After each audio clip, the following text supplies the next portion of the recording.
cashless society describes an economic state whereby financial transactions are not conducted with money in the form of physical banknotes or coins, but rather through the transfer of digital information, usually an electronic representation of money, between the transacting parties. Cashless societies have existed, based on barter and other methods of exchange, and cashless transactions have also become possible using digital currencies such as Bitcoin.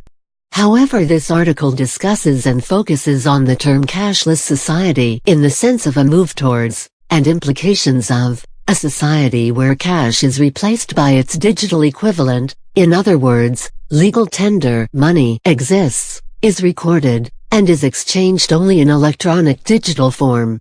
Such a concept has been discussed widely, particularly because the world is experiencing a rapid and increasing use of digital methods of recording, managing, and exchanging money in commerce, investment and daily life in many parts of the world, and transactions which would historically have been undertaken with cash are often now undertaken electronically.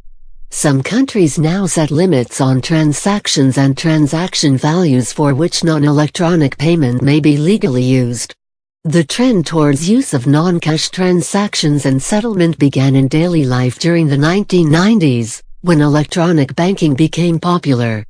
By the 2010s, digital payment methods were widespread in many countries, with examples including intermediaries such as PayPal, digital wallet systems operated by companies like Apple, contactless and NFC payments by electronic card or smartphone, and electronic bills and banking, all in widespread use.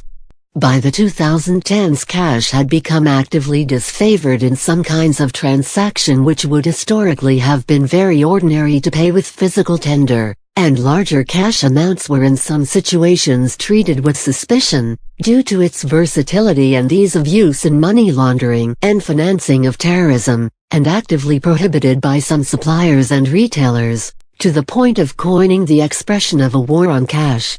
By 2016 in the UK, it is now reported that 1 in 7 people no longer carries or use cash.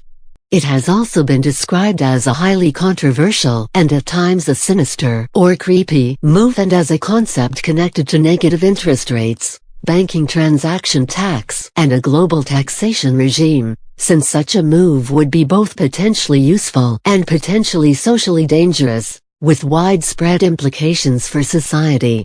It has potential to be very helpful for central governments and economies, in the context of global negative inflation and quantitative easing, and central control of the money supply. However, a loss of cash also transfers complete control of transactions, interest, and individual use of money, and information about these, to the nation-state and third-party providers, since the individual cannot avoid their money being held in an external system capable of regulation and control. Many countries have regulated, restricted, or banned private digital currencies such as Bitcoin. While helpful to the global economy and to the fight against crime and terrorism, many concerns have been raised over dangerous, unintended consequences. It would mean that negative interest rates can be fully enforced, and money could be controlled in great detail.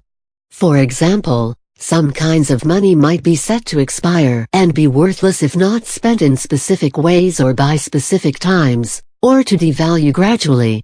It also makes individual savings, and information about individual incomes and transactions, accessible to any party able to access the records, either legitimately, police and tax-related, or not, hackers and persons with access to the relevant data, and in this way, it facilitates population surveillance.